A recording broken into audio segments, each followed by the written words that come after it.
Hello, my friend. Today I will tell you another long-forgotten legend. Close your eyes and let the magic transport you to Middle-earth.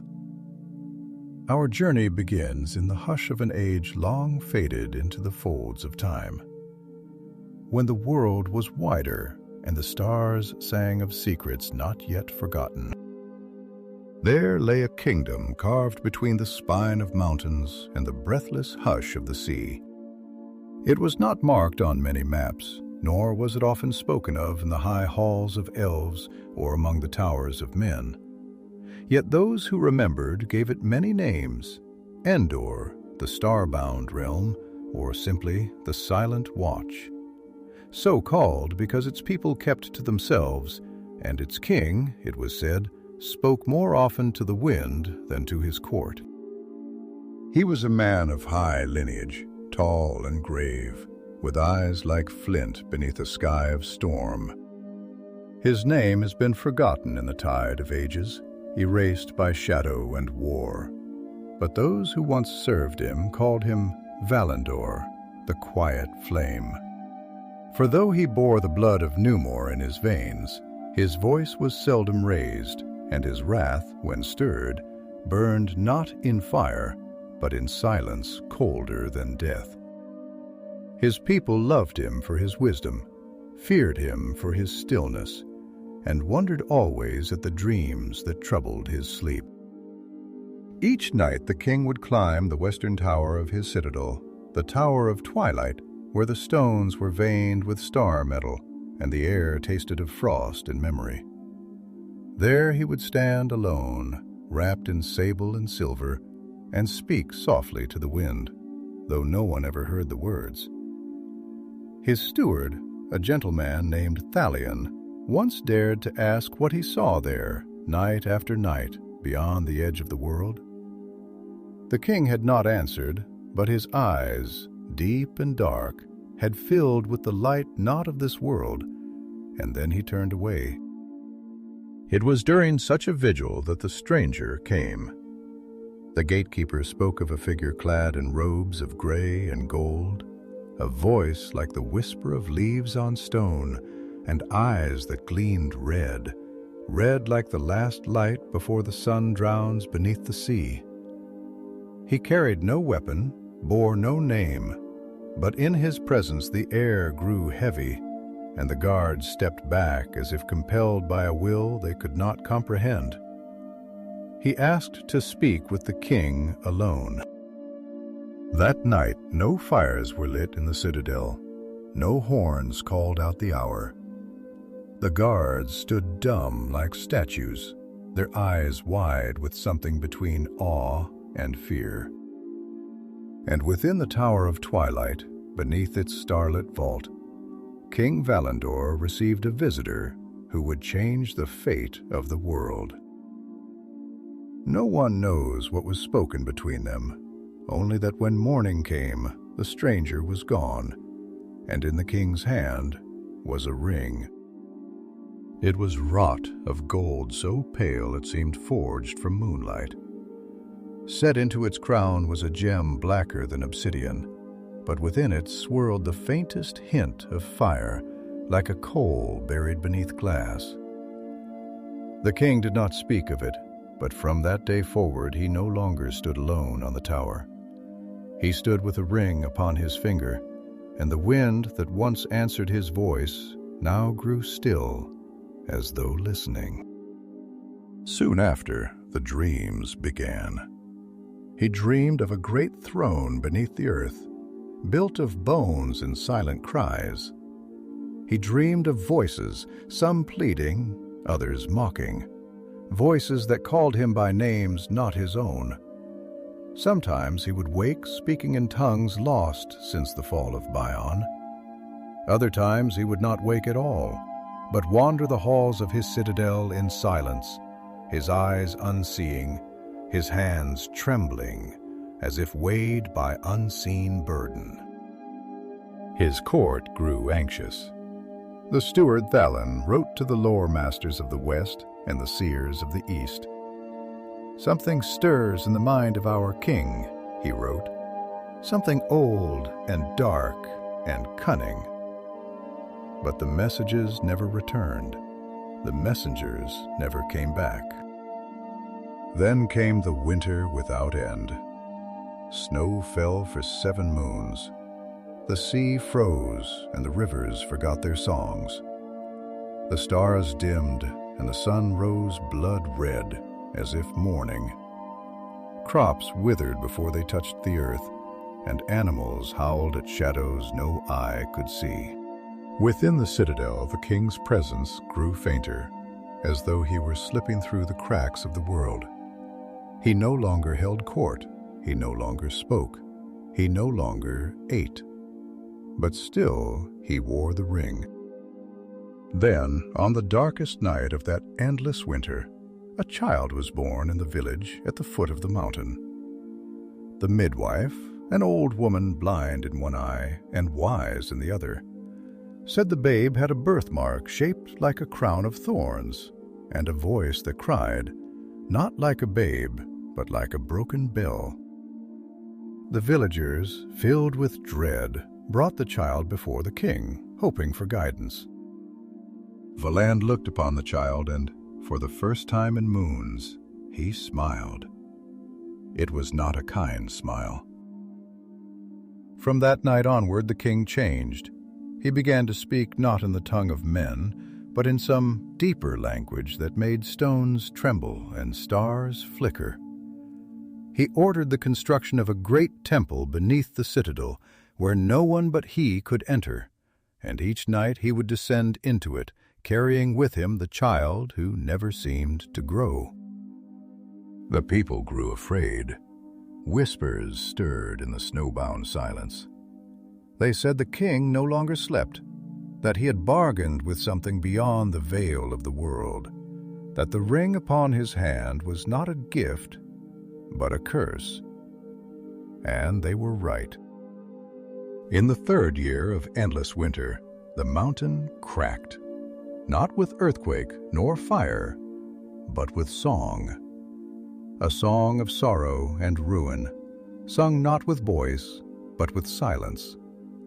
It echoed through the bones of the earth, and all who heard it forgot their names for a moment and the shape of their thoughts. From the cliff in the mountain poured a mist darker than night, colder than death, and in its midst walked the king. But he was no longer Valandor. He bore no crown, no face, no name. His eyes burned with emptiness, and his shadow fell long and far. The child was gone. The ring gleamed like a star fallen into ash, and those who looked upon him wept, not knowing why. He spoke no words, only raised a hand, and the snow stopped falling. The sea unbound. The stars flickered back to life, and in the hearts of men a new fear was born. A king had returned, but he had come not to rule, but to conquer. The day after the mountains sang its sorrow, and the king emerged draped in shadow, the sky wore a strange hue, not the gray of winter, nor the azure promise of spring, but something pale and bruised, like the skin of a wound left untended. The wind that had once wandered through the mountain passes now stood still, hesitant, uncertain, as though it too feared what had awakened. The trees did not sway, the birds did not cry, and even the sea far below held its breath. It was as if the very world around the silent watch had entered a mourning it could not yet name. Thalion, the steward, had watched the transformation with a heart slowly unraveling thread by thread. Where once he had served a man quiet and noble, now he found himself serving a presence. And though that presence still wore the king's face, or something like it, it was as if Valandor had become a mirror turned inward, reflecting only the long corridors of his own haunted soul. Tan walked the marble halls of the citadel, where once voices laughed and banners stirred, and now only echoes dared speak. He found the king in the garden that clung to the side of the western wall, where frost had long claimed every leaf, and the fountain no longer flowed but stood frozen in a moment of silver despair. The king stood beside it, his robes trailing behind him like tattered mist, and the ring upon his hand shimmered faintly with a glow that flickered as if it were feeding off the cold light of the distant stars. There was no warmth in him now, only purpose, and that purpose was wrapped in silence. "My lord," Thalion said, his voice careful, low, reverent yet uncertain, as one might speak to a thundercloud that had taken the shape of a man. "The people, they speak in whispers. They fear what they cannot name, and what they have seen with their own eyes refuses to take root in their hearts." The king did not move for a long while. He simply stood there watching the ice that encased the fountain. When he spoke, it was not with the voice Thalion had known for so many years, but with something slower, heavier, as if each word was being drawn up from a deep well of memory and regret. "Do they not understand?" he said, not turning. "The fear they carry like stones in their chests is but a flicker of what lies beyond the veil. I have seen it, Phalon. I have walked to the edge of time, where names lose their meaning and light is swallowed by itself. And what I have seen, I cannot unsee." Balian stepped closer, his breath visible in the frozen air. And though his bones trembled beneath the weight of those words, he pressed on.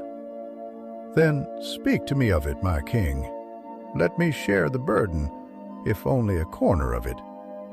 Tell me what brought this change, and why your silence now feels like the prelude to something far darker." At last the king turned. His face was pale, too pale, as if he had been carved from the same ice that sheathed the garden. But his eyes, oh, those eyes, they no longer reflected the world. They drank it in, and in their depths was not madness nor cruelty, but something far more terrible. "Do you remember the stories of the star Kindler?" he asked suddenly, his voice like the hush before snowfall. "A VAR who placed the stars in the sky to sing against the dark?" Dahlia nodded, uncertain. "Yes, the elves sing her name when they look toward hope." The king gave a slow, almost imperceptible smile. "Hope," he whispered. "Such a fragile flame. I once believed in hope, Thalion. I believed in its shape and weight, in its promise. But I have learned that even hope can be hollow, that stars are not guardians, but watchers, and when they gaze down upon us, they do not weep for our sorrows, they merely endure them." He paused then, stepping to the fountain's edge and resting his hand upon the ice. Beneath his touch, the frost hissed faintly, curling like smoke, though it did not melt. "This ring," he said, raising his hand, fingers SP the stone, now pulsing with a strange inner light, "was not forged by a friend. It was not gifted. It was left as one might leave a door ajar in a storm, or a mirror cracked at the edge. It calls not to my will, but to my want." Tan's brow furrowed, and he moved forward with a boldness born not of defiance, but of desperation. "And what is it that you want, my king? What does your heart cry out for, that you would walk among shadows and call them brothers?" The king turned back to the frozen garden, to the dead trees and frost-changed roses. His voice was softer now, not with gentleness, but with that aching stillness that comes when a soul folds in upon itself. "I want to be remembered," he said, "not as a name etched in stone or a song sung by fading tongues, but as something deeper, enduring, immutable. I want to carve myself into the bones of the world, so that even the stars in their cold eternity must reckon with my shadow." Thalion was silent then, and in that silence the wind stirred for the first time in many days. It curled around them, whispering through the branches of the lifeless trees as if testing the edges of this newfound will. "But such remembrance," Thalion said at last, "comes at a price, my lord, and I fear that in seeking to ET yourself into time, you have allowed yourself to be unmade." The king looked at him then, truly looked, and something old flickered across his face. A remnant, a ghost, a memory of the man he had once been. "We are all being unmade," he murmured. "Every breath, every dream, every moment we dare to believe the world is as it should be. I have simply chosen to turn toward the unraveling and walk willingly into it." And with that, he turned and walked away, his cloak trailing frost where it brushed the stones, and the ring upon his finger humming with the quiet, patient hunger of something ancient, something watching, something waiting. Above them the clouds broke for a moment, and a single star shone through, pale and flickering, but it did not bring comfort. It merely observed. It was in the third season of that lingering winter, when even time itself seemed to grow weary of the cold, and the sun's passage across the sky slowed to a reluctant crawl, that Thalion sought again the counsel of his king. Not from duty alone did he descend the winding stair into the subterranean heart of the citadel, but from the burden of a grief that had grown heavier with each passing dusk. The people, though silent, had begun to fade, not in body, but in spirit. Their laughter had withered like leaves that never turned to gold, only fell brittle and gray. The children no longer ran beneath the arches of the marble courtyards. The smith's forge no longer rang with song. Even the light of the lanterns felt somehow paler, more distant, as if the flame itself feared being seen. The halls below were colder than the wind-swept heights above. They had been carved not with warmth and memory, but with precision and silence. Stone upon stone laid not for beauty, but for the concealment of things unspoken. The walls did not echo with footfall, but absorbed sound into themselves, as if the very stone wished to forget what it heard. Thalion moved through these halls slowly, his fingertips trailing the runes etched faintly along the edges, marks from a time before the citadel, before even the naming of the mountain. The deeper he walked, the more the air changed, not just in temperature but in texture. It felt dense, thick with unseen voices, as if the space between walls held the residue of thoughts too dark to rise. He found the king alone in the chamber where none but he dared go. The walls here were smooth, as if shaped by wind and water, not chisel. A great circular room without torch or window, and yet lit by a strange diffuse glow that seemed to emanate from the stone itself. In the center stood a basin of obsidian, and within it not water, but shadow, shifting, writhing softly like the breath of dreams left unfinished.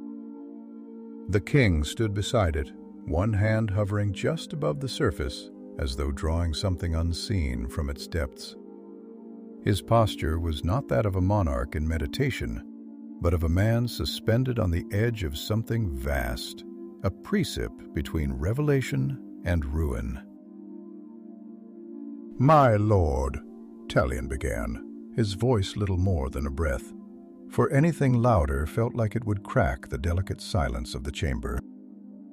The king did not look up, but he responded, and his voice was softer now, more intimate, as though the walls were listening, and he wished to tell only then what he could no longer say to the world.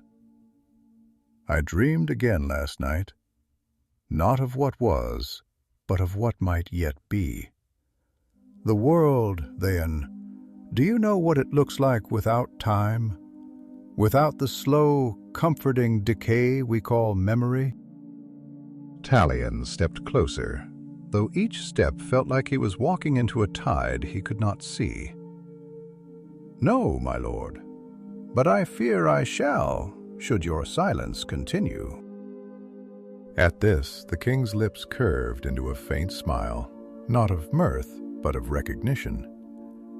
"You are brave," he said. "Braver than most, perhaps braver than I. For you still cling to the notion that words can mend what is already turned to ash." "I do not seek to mend," Fan said, his voice rising, trembling not with fear, but with grief that had long been silenced. "I seek to understand, and if not that, then at least to remember rightly. You were not always this. There was a time when the children sang in the gardens, when you walked among your people not as shadow, but as soulless." "What broke that man?" The king's hand fell slowly to his side, and for a long moment he was silent. Then he turned, not quickly, not suddenly, but with a weariness that seemed carved into the very seamess of his body. His eyes found Thalion, and they were no longer bright, no longer burning. They were hollow, vast, like windows opening onto a night sky where no stars had ever been born. "What broke him?" he said, almost gently. "Hope did. The idea that there is a purpose behind all things, that there is order, harmony, justice. I clung to it, Thalion, even when the signs turned sour, even when the dreams grew dark and the stars fell silent. But the ring, this ring, it did not deceive me with visions of dominion or glory. No, it whispered something far more terrible. It told me the truth." Doan stepped forward, unable to restrain the rising tide within his chest. "What truth? That all is meaningless? That there is no goodness in the fabric of things? That the light we seek is but illusion?" The king raised the hand that bore the ring, and for a moment the chamber seemed to constrict as though the very stone recoiled from that gesture. The gem flowed now with a deep inward burning fire, like an ember left in the heart of a dead world. "No," the king said slowly. "It told me that the light itself is cruel, that it shines not to guide but to judge, that those who bask in it are not favored but exposed, and those who hide are not evil but forgotten. And so I chose not to seek the light, but to become the shadow in which others might hide." The silence that followed was unbearable. Thalion felt the weight of those words settle upon him like ash after fire, heavy and choking. And yet somewhere in his heart a small flame refused to yield. "Then let me hide there with you," he said, voice breaking. "If this is the end of all things, if the stars are lies and the world is blind, then let me stand with you in the dark. But do not walk alone. Do not let yourself become the very emptiness you seek to fill." The king looked at him, and for the briefest flicker of a heartbeat, his face softened, a breath, a tremor, the memory of a name. "I do not walk alone," he said.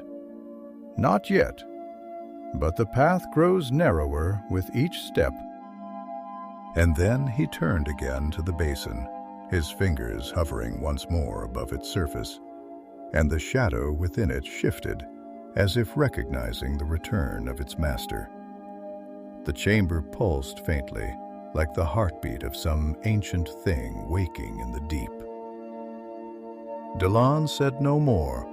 He stood still and silent and watched his king slip further into whatever mystery now held him fast.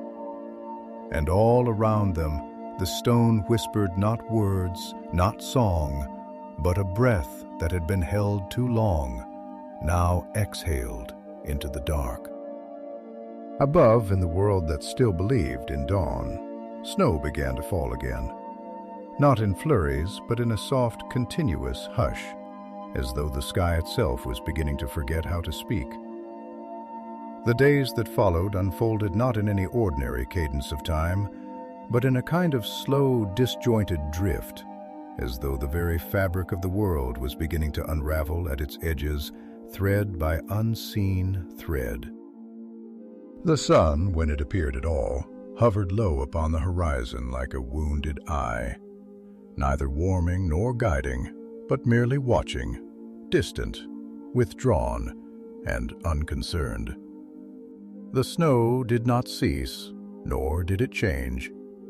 It fell without passion, like the exhalation of a world too weary to weep, and blanketed the kingdom in a soft, soundless paw that seemed less like a season's passing and more like the hush of burial. The citadel, once gleaming white with marble and gold-veined stone, now stood muted beneath the frost, its towers reduced to silhouettes against a sky smeared in ash and lightless cloud. Vines, once lovingly tended, curled inward and died without ceremony. The air was filled not with birdsong or laughter or even the sound of footsteps, but with the slow, cold creaking of wood strained under ice and the distant, aching groan of the wind as it curled through the narrow passes like an old soul forgotten in its wandering. Thalion wandered these halls in silence, the folds of his cloak brushing against frost-bitten stone, and his thoughts, ever more entangled, curled and recoiled like roots lost in winter. He no longer sought council chambers or high towers. Instead, he walked the long corridors of memory, past stained-glass windows that depicted myths of light and valor, now dulled by frost and half-shattered by time. He paused often in these places, gazing through the fractured glass at the scenes beyond, as though hoping the past might yet offer a glimmer of guidance to the present. But the light that once streamed through those windows now lay broken upon the floor in colors too faded to name. It was during one of these wanderings that he came upon the Queen's garden. None had walked here since her passing, not even the servants who once tended to it with reverence and love. It was a place sacred to memory, overgrown now, half consumed by the creeping fingers of winter, yet still echoing faintly with the sweetness of another time. The garden had once been a marvel. Terraces of soft moss, flowering trees that bloomed in tandem with the stars, and a pool in the center so still it had been said to mirror not only the sky, but the thoughts of those who gazed upon it. Now it was all in ruin. The moss had turned brittle and brown. The blossoms lay buried under ice. The pool was frozen over, and the mirror it once had been was now only a cold, indifferent stone. Ellen stepped into this forgotten sanctuary and let the silence embrace him. He knelt by the edge of the pool, resting a gloved hand upon the frozen surface, and closed his eyes. His thoughts were not orderly things. They swirled in him like snow caught in a whirlwind, grief and longing and doubt mixing into a single aching silence. He did not hear the king approach, not until the sound of frost crunching beneath deliberate steps broke the stillness. "Of all the places to seek counsel," the king said softly, "you choose the one I avoid." Elend did not rise, but he opened his eyes and gazed across the frozen pool. "Perhaps that is why I chose it, because I longed to speak to the man you were, not the shadow you have become." A long pause followed, not of anger or surprise, but of something deeper, like a chasm within the soul, widening to reveal what had been buried beneath it. The king stepped forward, his cloak dragging a trail in the snow, like the wake of a ship through still waters. He stood at the opposite edge of the pool, gazing into its heart as though expecting it to speak. "I used to come here," he murmured, "when the burdens of the throne pressed too heavily upon my shoulders. She would be here always. She never spoke of politics or omen, only flowers, birds, the color of the stars. She once said that the sky is a wound that is never healed, and the stars are the stitches trying to hold it together." He laughed then, softly, bitterly, as though the memory were both a balm and a blade. "I thought her fanciful then, but now I see perhaps she saw what I refused to." Thalion stood slowly, his breath a pale wraith upon the air. "And what is it that you see now, my king, in this garden of ghosts?" The king did not answer immediately. His eyes remained fixed upon the ice. "That beauty is not salvation. It is mourning made delicate. And love is not the cure for despair. It is the most exquisite form of it." "Of you," he said, his voice unsteady but firm, "that still clings to the memory of what was good. I see it in your words even now. You speak of sorrow because you remember joy. You speak of darkness because you once loved the light." The king turned then slowly, and for the first time in many days truly looked at Thalion, not as a servant or a steward, but as a man who had walked beside him through seasons of war and peace, joy and loss. "There is a thread," the king said, "thin as gossamer, binding us to what we once were. But the wind pulls at it, the frost stiffens it, and there will come a time, my friend, when it will snap." Thalion stepped forward, crossing the icy pool with careful, deliberate steps, until he stood but an arm's length from the man who had once held the hearts of his people like a sacred fire. "Then let it not snap today," he said. "Let us remember what still binds us, even if it is only the silence of this garden and the woman who once walked its paths." The wind stirred then, not fierce but soft, curling around the broken statues and withered hedges, lifting a few snowflakes from the branches as if the garden itself were exhaling a long-held breath. For a time they stood there, king and steward, on the edge of memory and forgetting. And though the snow still fell and the stars remained hidden behind veils of cloud, there was in that moment a hush that was not dread, but something gentler, a recognition, a pause in the unraveling. And beneath the ice, though unseen, a single crack began to form, not of destruction, but of thaw. The following morning broke with a dull and reluctant light, not so much rising as merely bleeding into the sky, as though the heavens themselves had grown weary of their duty. The snow continued to fall in its quiet procession, but now, beneath its soft and endless descent, something had shifted. imperceptible perhaps to the ordinary soul, but to those whose hearts still beat with the aching rhythm of old oaths and older grief, the air carried a new weight, like the hush before a breath is drawn, or the silence after the first crack of spring's thaw in a long dead forest. Balian rose before the bells that no longer rang, dressing in his steward's mantle with motions that had become automatic, yet not without ceremony. There was a reverence in the way he fastened each clasp, and how he drew the dark blue fabric around his shoulders, not for vanity or custom, but for remembrance, for dignity, for the fragile scaffolding of identity that he refused to let slip, even as the world seemed to forget itself.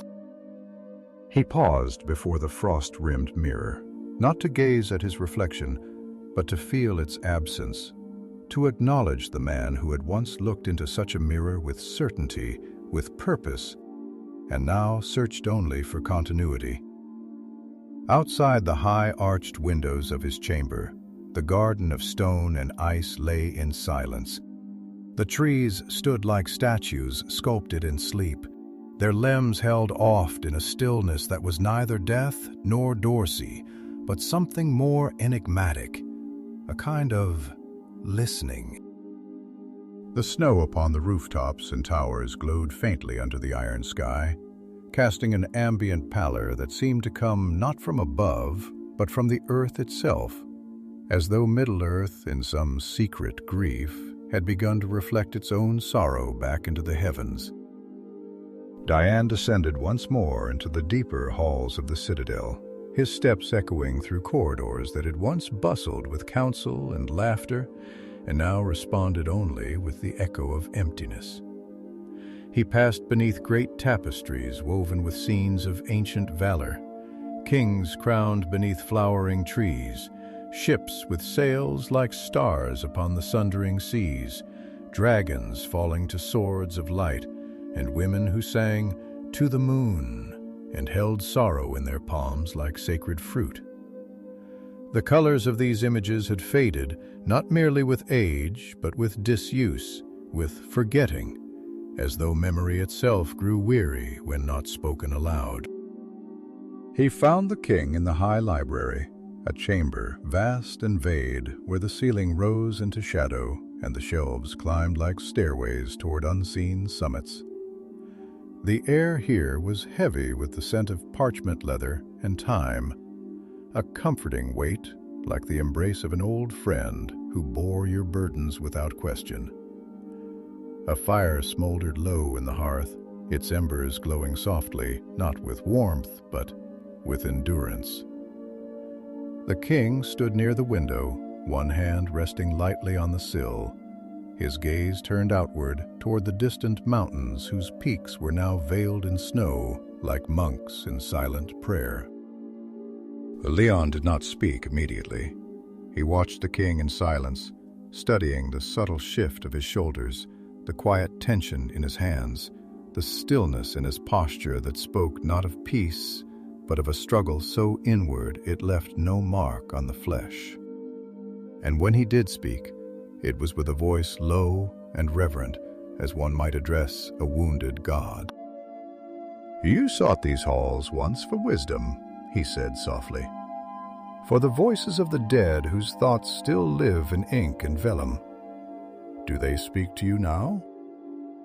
The king turned slowly, and in his eyes was not the blaze of power nor the void of despair, but something quieter, sadder, resignation perhaps, or something deeper still, the aching weight of having understood too much. "They murmur," he said, his voice like wind slipping through a ruined gate. "Not with answers, but with questions I can no longer ask. These books, these scrolls, they speak of empires and destinies, of the fate of kings and the will of Eru. But none of them tell me what to do when the road leads only into fog.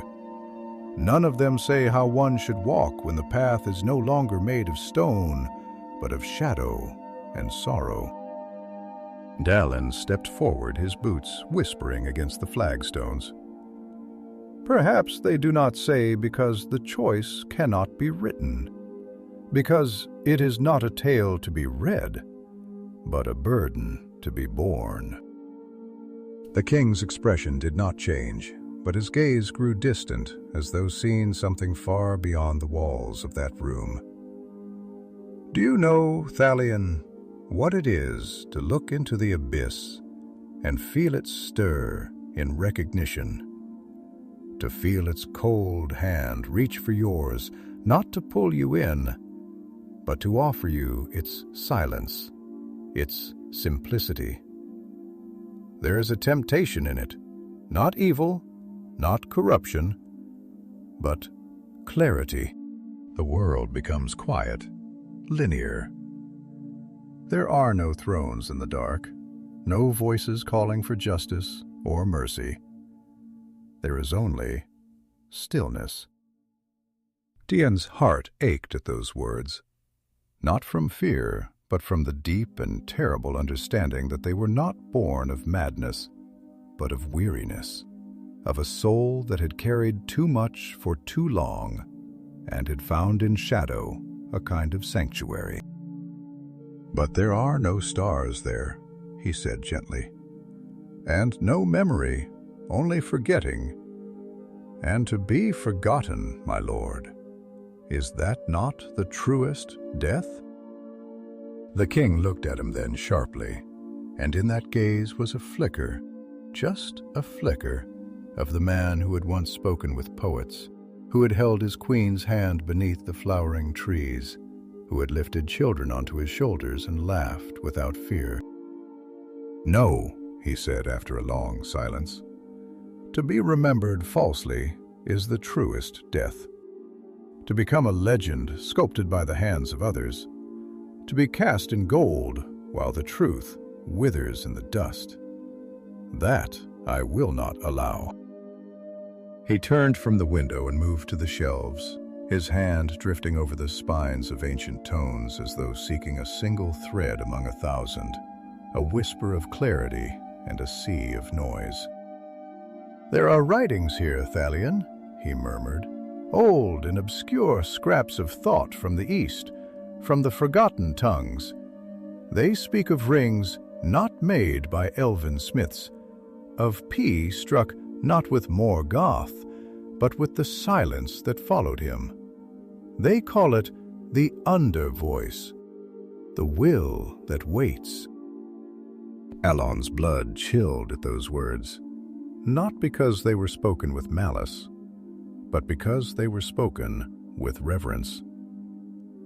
Then cast it away, he whispered. Cast the ring into the fire, into the sea. Let the silence end. The king turned again slowly, and though his face bore the marks of countless sleepless nights, his voice held a strange, final calm. I cannot, he said, for it no longer waits. It listens. And somewhere in the library, beyond the shelves, beyond the pages, a whisper stirred. A whisper not of words, but of knowing. And the fire in the hearth dimmed, though no wind had passed. Night fell like the closing of an ancient book, whose pages had grown so brittle with time that even the stars dared not turn them. It came not swiftly, nor with the clarity of a descending curtain, but slowly, like the steady dimming of a lantern lost in a sea mist, its edges curling inward, consuming the last hues of twilight with reluctant melancholy. The sky, once dusted with soft ash-gray clouds, deepened into a colorless void where no moon rose and no constellation dared speak. And yet, it was not darkness that fell over the citadel. It was something else entirely, something more oppressive and more intimate. It was silence that thickened, silence that listened, and silence that remembered. The high windows of the king's library shuddered in their lates, though no wind stirred the world beyond. Somewhere far below the eaves and echelons of the tower, the snow whispered against stone, soft as breath, cold as forgotten prayers. Thalion had not moved since the whisper passed. He stood still, his spine tight with the tension of things unspoken, and though the room was cold, a sheen of sweat glistened faintly at his temple. His fingers, which moments before had curled with quiet dignity around the folds of his robe, now dug subtly into the fabric, as though grasping for grounding, an anchor against the vast and wordless pull that now seemed to emanate not from the ring alone, but from something deeper, something beneath language, beneath form. The king paced with the deliberation of one who walks a path he has walked many times in dream, but never with waking feet. His steps echoed but softly, as though muffled by the weight of what he carried not in his hands, but in his spirit. The walls seemed to bend subtly around him, not with physical distortion, but with a kind of reverence or fear, or both. And the books lining the chamber, countless in number, so ancient that some had bindings of bark and ink rot in silver dust, did not seem to watch him. They seemed to turn inward, as if unwilling to bear witness to what he had become. "You fear it," the king said suddenly, without turning, his voice a low murmur that vibrated with layered timbres. His own voice, and beneath it, something else, like the resonance of a deep chime buried in the earth. The presence that stirs the quiet that follows. You fear the silence because you still believe it is empty. Thalion exhaled slowly, his voice emerging like a sigh carried up from the bottom of a well. "I do not fear the silence itself, my lord. I fear what it reveals in us when it strips away all pretense, all illusion. When there is nothing left to distract us, not the song of the world, nor the cry of duty, only the raw, unfiltered shape of our souls reflected back in the dark." The king paused, one hand resting gently upon the spine of a tomb whose title had long since faded from its leather binding. He did not answer immediately. His fingers moved slowly as though reading the shape of the letters by memory, or perhaps by instinct. "Then you fear truth," he said at last, not unkindly, "as do all who are bound to the light. For light reveals, yes, but it also distorts. It casts shadow. It demands simplicity. In the light, all things must be known, named, tamed. But the dark—" He lifted his gaze, not to Thalion, but to the unlit hearth across the room. "The dark allows for mystery. It allows for what cannot be named." Thalion stepped forward, the hem of his robe brushing lightly against the marble floor, his eyes never leaving the figure before him. "But mystery is not always mercy, and not all silence is sacred. There is a silence born of awe, yes, a hush that falls when the stars align, or a child takes their first breath. But there is also silence born of grief, of abandonment, of despair so deep that even thought drowns in it." The king turned then fully, his eyes shadowed by the flickering light of the last embers, and yet bright in a way that no earthly fire could account for. "Despair," he said, tasting the word like one might taste a bitter herb known to heal or to harm. "Yes, that is the doorway. Not joy, not courage, not faith. Despair opens the mind. It peels back the skin of the world and shows us what lies beneath. He moved closer to the hearth and knelt, feeding the remaining coals with a single breath, and they flared briefly, fiercely, before settling again into their slow, pulsing glow. The light danced across the carved wood of the mantel, illuminating figures of old, the Vala, or riding beneath the moon, the trees of Valandor, carved in flight. All these images flickered as though uncertain, as though caught between memory and myth. "Do you know," the king continued, his voice now quieter, almost tender, "why the ring does not burn me? Why it does not corrupt me in the way we were taught to fear?" He lifted his hand slowly, the gem glowing softly, pulsing like a heart beneath still skin. "Because I do not resist it. I do not fight it. I listen. I allow. And in return, it does not consume me." Thalion felt a chill rise through his body, not from the cold, but from the recognition that the king no longer saw the ring as burden or curse or even power. He saw it as mirror, and perhaps that was the truest danger. Not that it changed him, but that it showed him what he already was and made him embrace it. "I hear them too," Thalion said quietly, almost to himself. Not the whispers, but the memories of laughter echoing through these halls, of spring breezes carrying the scent of elderflower, of song sung in the high towers. And I wonder, if you were to silence every voice, every page, every memory, what would be left of us? The king's gaze met his, and for a heartbeat the room grew utterly still. Even the coals ceased their whispering. "Perhaps," the king said, "what would be left is what we were meant to be. Not the fragments that history demanded, not the masks we wore for love or for law, but the raw shape of our own design, the shadow before the flame." And then slowly, deliberately, he turned back to the hearth and cast a single page into the fire. It flared, folded inward and vanished, its words lost, its story unspoken. Outside, the snow thickened. The stars remained hidden.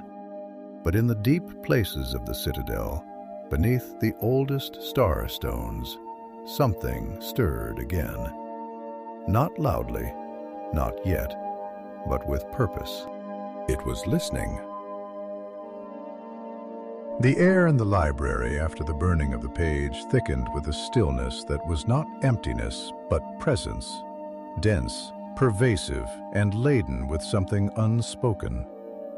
The scent of charred vellum lingered faintly in the room, its curled smoke twisting upward like a departing soul, brushing against the carved rafters and vanishing into the quiet arches above. It was not acrid, nor did it bite the throat. It was soft, even sweet in its own way, like the last breath of something ancient relinquishing its form. The fire to no longer danced. It crouched low in the hearth, coals smoldering as if dreaming, casting long, slow-moving shadows across the floor that seemed less like distortions of shape and more like recollections of another time, echoes of movement that had long since passed beyond the reach of memory.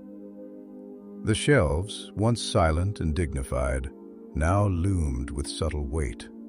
The books upon them seemed to lean inward as if listening, or perhaps recoiling, an unreadable tension etched into their bindings, into the curvature of their spines, into the dust that had begun to gather like frost in the corners. Even the stone beneath Fawn's boots felt less solid, less certain, as though the ground itself had entered into hesitation, unsure whether to hold or to yield. The world, it seemed, was watching. Ellen remained where he stood, unmoving, his breath barely rising. Not because he was afraid, but because motion felt somehow profane, like a ripple across a sacred pool. His heart beat slowly now, methodically, each thrum a reminder of the fragile continuity he still clung to, a fragile thread of identity stretching taut across a chasm of doubt. He watched the king closely, not as one studies a sovereign, nor even a friend, but as one watches a fire at the edge of a dry forest, mesmerized, reverent, and deeply uncertain whether it would warm or consume. "My lord," he said at last, voice hushed, not out of deference, but necessity, as though louder words might shatter the delicate equilibrium of the moment. "What would you have me do?" The king did not answer immediately. He stood with his back to the gazing into the dying fire, with an expression caught between contemplation and mourning. His hands, once steady and decisive in council and battle, now hung loosely at his sides, as though the very weight of his own limbs was a burden he had long since grown weary of carrying. When he did speak, his voice emerged not as declaration, but as a slow unfolding, a thought revealed not with urgency, but with gravity. "I do not seek obedience," he said, "nor agreement. I do not summon you here to command or to coerce. I speak to you because you are the last voice I still recognize as mine.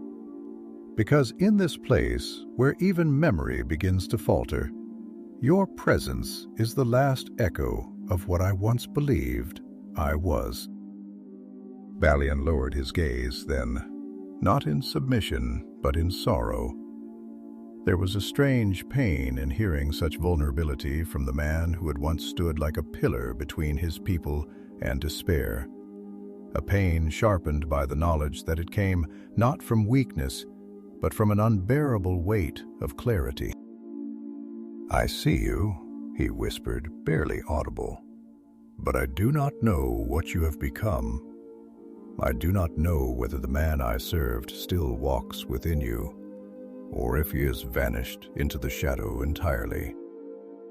The king turned then, slowly, his face revealed in the low fur light. It was not cruel, nor monstrous, nor even broken. It was simply weary, sketched with the quiet erosion of years, unspoken of truths carried too long without rest. His eyes, though strange and distant, held no threat. They held only reflection. "Perhaps both," he said. "Perhaps I am the memory of that man wandering the halls of my own ruin, looking for a door that no longer exists. Or perhaps I have become something new, something truer, even if darker. For who are we, Thalion, if not the sum of the choices we make in silence? In those moments when no one watches, when the world offers no applause, when only the stone and the sky bear witness." Delan drew in a breath slow and deliberate, as if drawing strength not from his body, but from the very walls around him.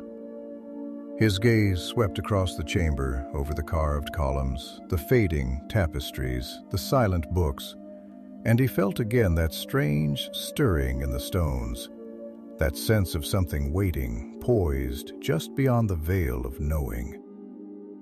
"We are the echo of what we love," he said quietly, "and what we fear.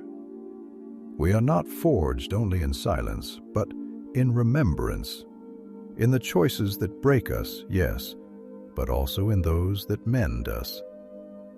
If you believe yourself no longer whole, then let this be the place you return to, not to end, but to remember how to begin."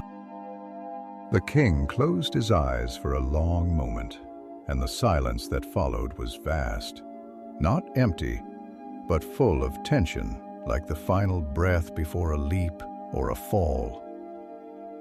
When he opened them again, the fire had nearly died. Only a single coal remained, its glow faint and flickering like a heartbeat on the edge of surrender. And then softly, as though speaking to the fire itself, the king murmured, "There is a name I have not spoken in many years." Fan's brow furrowed, but he said nothing. The king looked up at him, and in his eyes now was something new. Not light nor darkness, but depth. "My true name, not the one they sang, not the one they carved into stone. The name given to me in the cradle, whispered by my mother before the wind claimed her. It is the only name I still trust, for in that name I was only a child, not a king, not a symbol, not a shadow." Alan stepped forward, his voice thick with emotion.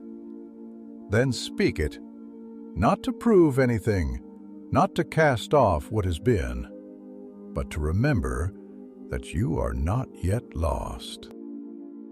The king hesitated, and then, with a voice that trembled slightly, not with fear but with memory, he whispered the name. It was simple, unremarkable, a name that might have belonged to a shepherd, a poet, a boy chasing fireflies through summer fields. And in that moment something shifted, not loudly, not visibly, but deeply. The coals did not flare, but they stopped dimming. The silence did not vanish, but it softened. Outside, the snow paused in its descent just for a moment, just long enough for the stars to peek through the clouds and remember themselves. The name lingered in the air long after it was spoken, not with the resonance of thunder or proclamation, but like the final note of a lullaby, tender and private, and meant not for the world, but for the soul that carried it. It hung there, weightless and yet impossibly heavy, like the first snowflake to fall on a battlefield after the war has ended. Beautiful, yes, but drenched in memory. In that breathless space between sound and silence, Thalion felt something stir, not in the room, nor in the fading embers of the fire, but within himself. Something ancient, aching, and profoundly human. The king, no, the man who had once borne that name, stood as if caught between two mirrors, each reflecting a different self. The boy of gentle lineage and golden summers, and the figure he had become, draped in silence, crowned in shadow, and called by none but titles forged in fear. His eyes glistened, though no tears fell. They did not need to. The grief that moved through him was not a thing that weeps, but a thing that waits, quietly, patiently, like the tide inching its way back to shore after 1,000 years of exile. Outside, the hush held the stars newly born again. In the vale above, watched in solemn ceremony, peeing through the silver-gritty tapestry of drifting snow clouds, they cast their pale light upon the rooftops and terraces of the citadel, each beam striking glass and stone and ice as though trying to write poetry across the broken skin of the world. The great towers, once proud and shining, stood now like elder sentinels, bowed under the weight of memory. The wind, no longer howling, whispered instead a soft, melodic rustling that carried no meaning but much presence, as if the air itself wished to be close to what was unfolding. Balian broke the silence gently, not with words of instruction or plea, but with something that had become exceedingly rare in the passage of these days: truth, unguarded. "When I was young," he said, slowly walking toward the window, "my father told me that names are like seeds. They carry not only the sound we answer to, but the memory of who we were when it was first spoken aloud. He believed that to forget one's name was not merely to lose identity, but to lose possibility, the infinite roads that lie open to the soul before the world narrows them. He paused, his gaze falling upon the world below.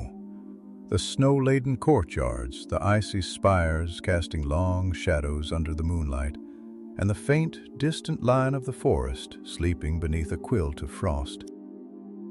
"And yet," he continued, "I think there are names that lie beneath even those names we do not inherit, but create through loss, through pain, through the choices we make when there is no light left to guide us. You speak of listening to the silence, of accepting its truth, but I wonder if silence alone is not enough." The king did not reply at once, but his expression shifted, barely like a mountain glimpsed beneath retreating mist, more shape than detail, more promise than definition. He turned toward the great window where then now stood, and together they looked out upon the world, two shadows framed in glass and frost and moonlight. "The silence does not offer truth," he said finally, his voice distant, reflective. "It offers space, and within that space, truth either flourishes or withers. I came to believe that if I could strip away everything, the weight of rule, the illusion of legacy, the myths others told in my name, I would find something incorruptible at the core of it all. But I did not find clarity. I found hunger and a mirror that never ceased watching." His eyes drifted down to the ring upon his hand.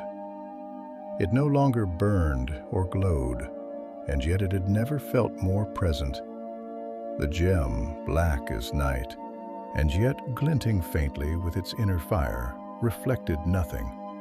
No light, no face, no future. "I thought I could master it by yielding," he went on, voice softening, darkening. "That surrender would bring transcendence. But now I begin to understand that to surrender without vision is not wisdom. It is a rear, and I fear I have wandered too far down a road that leads only to silence so vast it no longer hears itself." Doan placed a hand gently on the sill, his fingertips brushing frost-laced stone. "There is still a voice within you, my lord.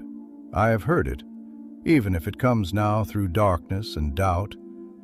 And though it may not be the voice of a king or a prophet, or even the man you once were, it is still yours. You have not vanished. You are simply veiled." The king closed his eyes and turned slightly away. "And what lies beneath the veil, Thalion? What am I when I am no longer the light of my people, nor the shadow that fell upon them?" "A choice," Thalion answered, not hesitating.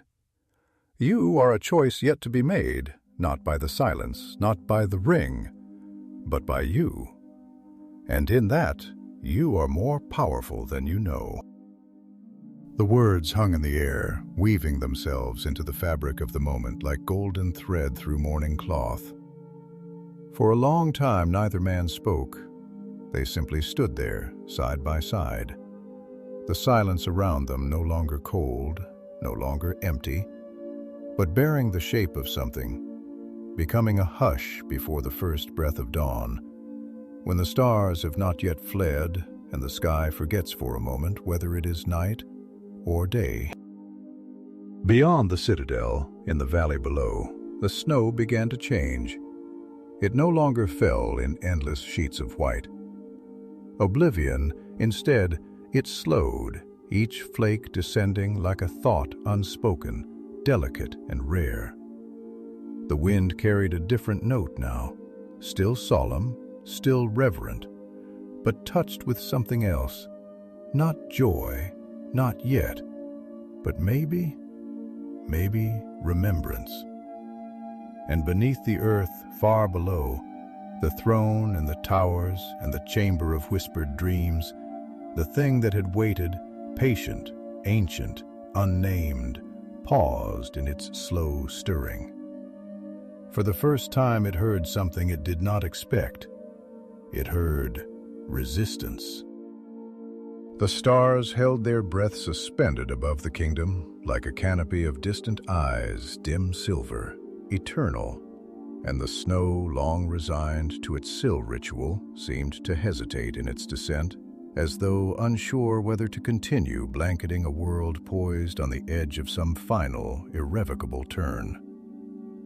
The night had deepened into a color that could no longer be named, not black, not blue, but something between shadow and memory, like the hue of a wound long scarred over but never truly healed.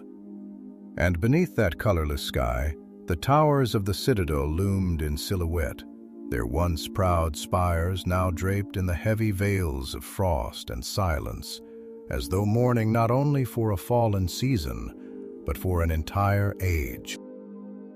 Within the library, the last of the firelight died with a faint sigh, leaving behind only the faintest trace of heat in the hearthstone, and the smell, faint, almost imperceptible, of ash mingled with ancient vellum. Yet neither Thalion nor the king moved to stir the fire back to life. They remained by the window, unmoving, speaking only in the language of silence and shared breath. Two figures outlined against the frost-laced panes, their reflections barely visible in the faint glow cast by the starlit snow below. At length the king stirred, not with haste nor hesitation, but with a slowness born of profound contemplation, as though each movement was the conclusion of a long and difficult thought. He turned from the window, drawing in a breath that trembled just slightly at the edges, and walked toward the center of the room where the great map of the realm lay upon the long oaken table, its surface traced with the paths of rivers and mountain ranges, forests long since darkened, and cities whose names were now whispered only in song, sung by wind through broken stone. His fingers hovered above the map, not touching it, as though afraid that contact would break the delicate spell that now filled the chamber. He did not look at Thalion when he spoke, but his voice carried clearly, as though drawn not from his throat, but from somewhere deeper, somewhere beneath the weight of years and regret. "There was a time," he said slowly, "when I believed history to be a river flowing inexorably, guided by the shape of the land and the weight of the heavens. I believed my role was to stand within it, to channel its current, to shape the course of fate with the tools of will and wisdom. But now I see I was wrong. History is not a river. It is a mirror, shattered by every choice we make, each fragment reflecting a different truth, a different self. And the more we try to gather those shits to create a coherent whole, the more we bleed." Thalion stepped forward, his eyes drawn not to the map, but to the king himself. The set of his shoulders, the quiet tremor in his hands, the almost imperceptible quaver in his voice that revealed more than any confession could. "You are not wrong to seek meaning," he said, his words gentle but firm, as though trying to mend something with voice alone. "But perhaps meaning is not something we impose upon the world. Perhaps it is something we discover in how we endure it, not in the victories we claim or the power we wield, but in the quiet moments we choose to stay when it would be easier to leave." The king's hand dropped, resting lightly on the table's edge, and his gaze lifted to meet Thalion. In that gaze there was weariness, yes, immeasurable, oceanic. But there was also a flicker of something else, not hope, not yet, but awareness, the slow return of a self long buried beneath the weight of myth and memory. "I thought," the king said, "that I had become the vessel for something greater, something older than stars and darker than the spaces between them. I thought that by surrendering, I could become a new kind of order, a silence that would endure when all songs had faded. But now I wonder if I have simply fled from the wound of being human." Delan approached the table and placed a hand over the map, not to command it, not to mark it, but to feel it, to remember that it represented more than land or conquest. It represented lives, laughter, loss. "There is no shame in fleeing," he said. "We all flee from grief, from failure, from the unbearable weight of choices that unravel what we thought we were. But the question is not whether we flee, it is whether we ever return, and if we do, what we bring back with us from the dark." The king closed his eyes, and when he opened them again, something had shifted. His hand moved slowly, deliberately to the ring upon his finger. He looked at it not as a master regards his servant, nor as a king regards his crown, but as a man regards a mirror, seeing not what he is, but what he might yet be. "I do not know," he whispered, "if I can take it off." Thalion nodded, his voice low but resolute. "Then let me stand beside you, not as one who demands your release, but as one who reminds you that you are not alone in the choosing." And then, in the deepest hush of that long night, beneath stars that had not shone for many days, the king slowly, carefully began to slide the ring from his hand. The world did not tremble, the snow did not cease, but somewhere deep beneath the citadel, in the chamber where silence once sang and shadow once listened, a sound was heard. It was not the cry of power relinquished. It was the sigh of chains undone. And above, in the highest tower, the frost began to melt upon the window panes, one drop up at a time.